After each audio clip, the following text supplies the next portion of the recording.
Hello, അപ്പം നമുക്ക് ഈ പേപ്പർ ഫ്ലവർ ഉണ്ടാക്കിയാലോ? സംഭവം ഭയങ്കര സിമ്പിളാണ്. ഒരു 4 സെൻറ്റിമീറ്റർ വീതിയിലുള്ള ഒരു പേപ്പർ നമ്മൾ മുറിച്ചെടുക്കുക. നീളം ആ പേപ്പറിൻ്റെ ഫുൾ നീളം നമ്മൾ ഉപയോഗിച്ചിട്ടുണ്ട്. വീതി ഒരു 4 സെൻറ്റിമീറ്റർ. അതിൻ്റെ ഒരു വശത്ത് നമ്മൾ കുറച്ച് പശ തേച്ച് അതൊന്ന് സ്പ്രെഡ് ചെയ്ത് കൊടുക്കണം. അതിനുശേഷം ആ പേപ്പർ രണ്ടായിട്ട് നമ്മളിങ്ങനെ പകുതി വെച്ചിങ്ങനെ മടക്കി ഒന്ന് ഒട്ടിച്ചെടുക്കുകയാണ്. ഇനി സംഭവം ഭയങ്കര ഈസിയാണ്. ഇതൊന്ന് ചെറിയ ചെറിയ പീസാക്കി നമ്മളിങ്ങനെ മുറിക്കണം. മുറിക്കുമ്പോൾ പ്രത്യേകം ശ്രദ്ധിക്കണം, അതിൻ്റെ ലെഫ്റ്റ് സൈഡ് ഫുള്ള് നമ്മൾ മുറിക്കണില്ല. ഈ വീഡിയോയിലുള്ള ഈ ഒരു രീതിയിൽ നമ്മൾ മുറിച്ചെടുക്കണം. മുറിച്ചെടുത്ത ഈ പേപ്പർ ഇനി ഒട്ടിക്കാൻ വേണ്ടി നമുക്കൊരു സ്റ്റിക്ക് വേണം. അതിനുവേണ്ടി ഞാനിവിടെ ഒരു പച്ച കളറുള്ള പേപ്പറാണ് ഇപ്പോൾ എടുത്തേക്കണത്.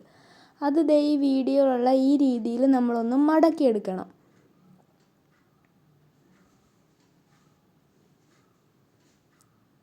മടക്കിയെടുത്ത ഈ പേപ്പറും നമ്മൾ ചെറുതായിട്ട് ലാസ്റ്റ് എത്തുമ്പോൾ കുറച്ച് പശ തേച്ച് ഒട്ടിച്ച് കൊടുക്കണം. ഇല്ലെങ്കിൽ അത് അഴിഞ്ഞു പോരും. അതുകൊണ്ട് നമ്മൾ ചെറുതായിട്ടൊന്ന് പശ തേച്ച് അതും ഒട്ടിച്ച് കൊടുക്കുകയാണ് ചെയ്യണത്. ഇനി നമ്മൾ ആദ്യം ചെയ്ത ആ ഒരു മുറിച്ചെടുത്ത ആ പേപ്പർ ഈ സ്റ്റിക്കിലേക്ക് നമ്മൾ ഒട്ടിച്ച് കൊടുക്കണം. ചെറുതായിട്ട് ഒന്ന് ചരിച്ച് പിടിച്ച് ഇനി ഈ സ്റ്റിക്കൊന്ന് കറക്കി കൊടുക്കുമ്പോൾ നമ്മുടെ ഫ്ലവർ ഇവിടെ റെഡിയായി വരും. സംഭവം ഭയങ്കര സിമ്പിളാണ്.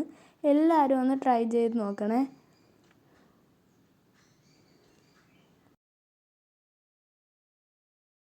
ഈ ഒരു രീതിയിൽ നമ്മൾ സ്റ്റിക്കൊന്ന് ചെറുതായിട്ട് തിരിച്ചു കൊടുത്താൽ മതി. സംഭവം റെഡിയായിട്ട് വന്നോളും.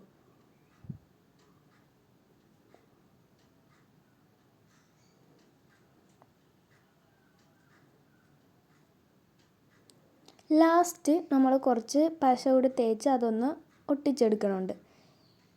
ഇനി നമുക്ക് വേണ്ടത് ഈ ഫ്ലവറിനൊരു ലീഫാണ്. ലീഫ് ഉണ്ടാക്കാൻ വേണ്ടി നമ്മൾ പച്ച കളറില ഒരു ചെറിയ പേപ്പറാണ് എടുത്തേക്കണത്. അതും നമ്മൾ ഫസ്റ്റ് ചെയ്ത ആ ഒരു പ്രോസസ്സിൽ കൂടി തന്നെയാണ് ചെയ്യണത്. അതേ രീതിയിൽ ചെറുതായിട്ട് മുറിച്ചെടുക്കണം. മുറിക്കുമ്പോൾ പ്രത്യേകം ശ്രദ്ധിക്കണം, നമ്മുടെ ലെഫ്റ്റ് സൈഡിലോട്ട് പേപ്പർ ഫുൾ കട്ട് ചെയ്ത് എടുക്കരുത്. കട്ട് ചെയ്തെന്നാൽ അത് ഫുള്ളായിട്ട് മുറിഞ്ഞു പോരും.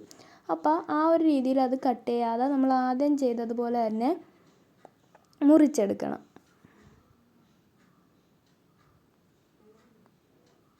ലാസ്റ്റ് നമ്മൾ അവിടെയും കുറച്ച് പശ തേച്ച് അതൊന്ന് ഒട്ടിച്ചെടുക്കുകയാണ്.